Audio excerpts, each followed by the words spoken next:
Le monde de nouveau sous cybersiège. Hier, une vague massive de cyberattaques au ransomware, rappelant le mode opératoire du virus WannaCry en mai, a touché des multinationales et des sociétés et services européens et américains, après avoir frappé en Ukraine et en Russie. Le logiciel a causé des pannes informatiques chez le transporteur maritime Maersk, poussé le géant pétrolier russe Rosneft à passer sur un serveur de secours, coupé le courant chez le propriétaire des biscuits Lu et Oreo et contraint les salariés allemands de Nivea à cesser le travail. Selon plusieurs entreprises attaquées, le virus fait apparaître une demande de rançon de $300 en monnaie virtuelle sur l'écran des ordinateurs.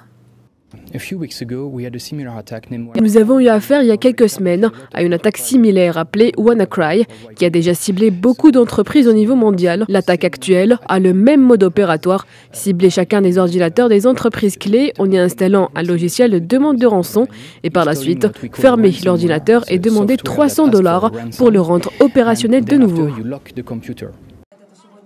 Parmi les compagnies affectées en Ukraine, la station de télévision Channel 24. Les journalistes affirment que la chaîne ainsi que les 3 stations radio n'émettent plus correctement. Quand les premiers ordinateurs ont commencé à défaillir, c'est parti ainsi. Ils ont redémarré et un logo rouge est apparu et comme ça, l'ordinateur est devenu incontrôlable. Une réaction à la chaîne qui s'est répandue dans toute la salle.